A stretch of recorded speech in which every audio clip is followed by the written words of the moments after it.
half an hour. It's just gone 8:10. Good morning, you're watching BBC Breakfast. And Mike Ashley is one of Britain's most controversial businessmen. The founder of Sports Direct spent many years avoiding the spotlight, but he's now a household name following a series of negative headlines. We'll be talking to him in just a moment in his first television interview since his firm came under fierce criticism for the way it treats its staff. But first, though, here's Ben with a look at what makes Mike Ashley such a contentious character. Mike Ashley founded Sports Direct after leaving school in 1982 with a single store in Maidenhead. It is now the UK's largest sportswear retailer with nearly 500 stores. When it floated on the stock exchange in 2007, Mr Ashley made nearly £1 billion. But in recent years, the company has been criticised. MPs described its main warehouse as a Victorian workhouse. Mike Ashley has since promised changes, including abolishing controversial zero-hours contracts for shop workers. I'm delighted to say that Mike Ashley joined us on Breakfast. Thank you very much for coming on the programme. Can I pick up on you on that point about MPs calling the business a Victorian workhouse? I mean, I know you've launched an independent review to try and address some of those issues, but that's incredibly damaging, isn't it, to you and to your business and to the reputation? Yeah, undoubtedly, yes. So, you know, what can I say? We definitely had some things we had to fix, and hopefully in the 90 days, we've fixed a lot of those things, and there's still, as I said to them at the time, a lot of stuff ongoing that will always remain and need fixing. How much were you aware of what was going on? Because, you know, you are Mr Sports Direct. It's your company, it's your baby, you built it. So you must have known, surely, you visit that warehouse regularly. You must have known some of the practices that were going on. On that point, you'd be surprised how little I knew what was going on. And I think that's really where the failing was. You would say, well, how do I know what a night shift does from 12 at night till 7 in the morning or 8 in the morning? I don't work there on Saturdays and Sundays. You know, there's lots of hours in the week that I'm not there. Remember, it's open 365 days a year, 24 hours a day. So, should I have known more? Yes. Was I aware of some of the things going on? Absolutely not. So when you first heard about some of the things that were happening, were you appalled?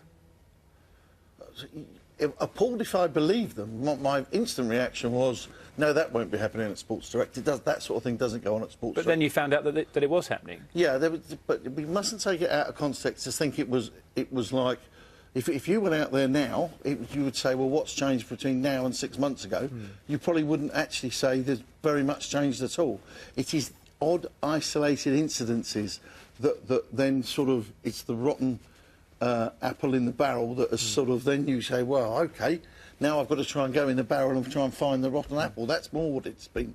But all you have, Mike, is you have your reputation. You've spent a lot of time building this business up. And, I mean, your reputation has been, in the past few weeks, it's been in tatters, hasn't it? And you must feel that personally and professionally. Yeah, I also feel very annoyed that for the people at Sports Direct, because I say it is only a tiny fraction, and it only takes one rotten apple in the barrel to, if you like, ruin the whole barrel. So, yeah, it's been annoying, isn't the word, yeah?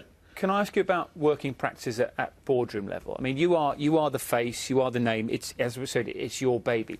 Are people able to say no to you? Are they able to challenge you on that board? Are they able to say, Mike, no, not this way, we need to look at this? Yeah, 100%. So we're quite dynamic as a board, because when people always say, well, you decide on everything, the reality is I don't. The reality is you've got a company that's very sectionalised, and you tend to stick to the sections that you are personally responsible for.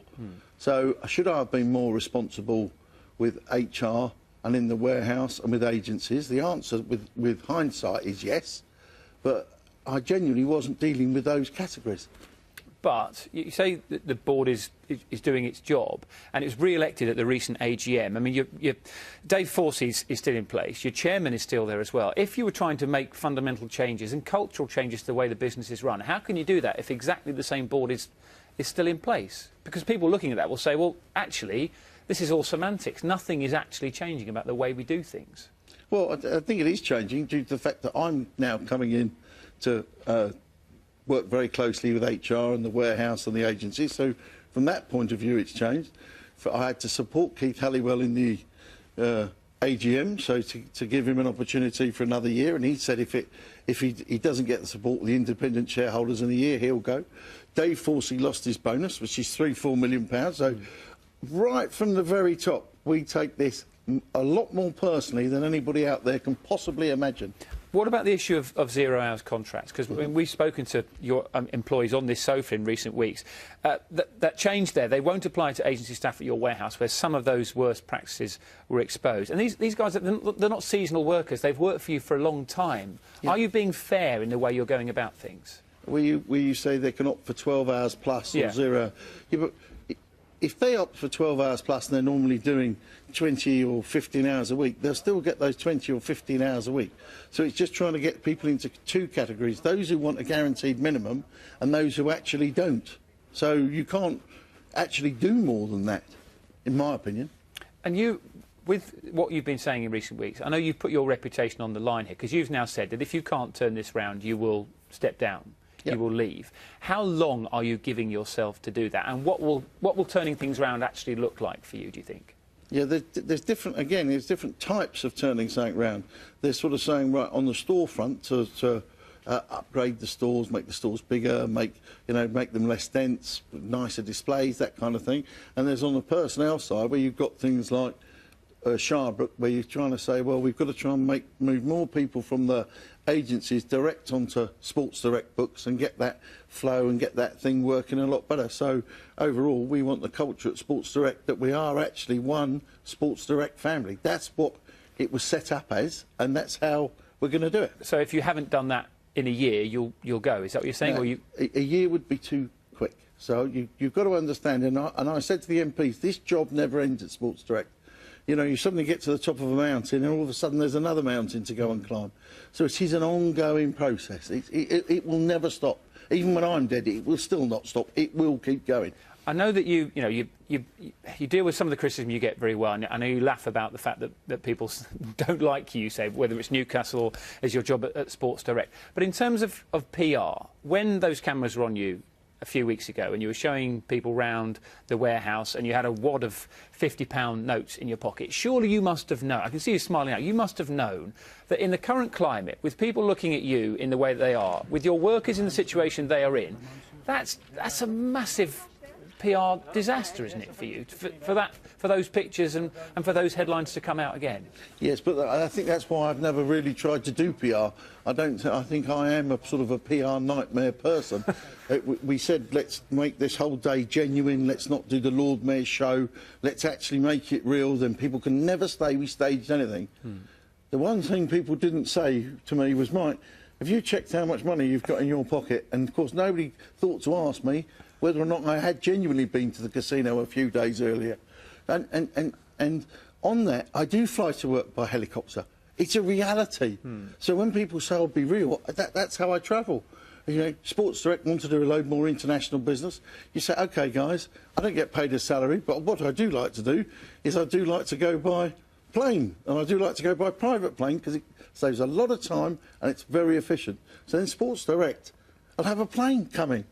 And people will say, how can you have a plane when your workers are on minimum wage? I said, but I don't set the minimum wage. If the minimum wage should be the living wage, then the government, who set the rules, should set it at the living wage. That's as I look at it. I understand where you come from. One final one. To those workers who might be watching this morning and waiting to hear from you, because I know you haven't spoken too much on this. You say that your reputation's on the line and you will turn this round or step down. Are you confident then? You can say with the confidence and the passion that you used to set this business up as well, that, let's say, 5 years down the line, Sports Direct will be a very different place to what those MPs found, and this independent review will find a company that is trying its best to turn things round for workers who face conditions which, you know, as we said, Victorian workhouse. OK, so let me be clear there, Dan. You said 5 years' time. I can tell you in the last 5 years, Sports Direct will have paid out over 200 million in bonuses. So I can tell you the cleaning lady got an £80,000 bonus on top of her normal pay. Nobody in the UK has done that. What we've got to do is focus on getting the bits we've got wrong to the extreme highs of the bits we've got right. And paying out that kind of money doesn't mean you're allowed to get these bits wrong where clearly I've taken my eye off the ball. I've said sorry, I said I'm going to fix it, and I will. Appreciate your honesty. Thank you very much for coming on No this morning, problem. Mike. Thank you. That's Thank Mike you. Ashley. You are watching BBC Breakfast. It's 8:20. Matt can tell us all about the weather. Morning.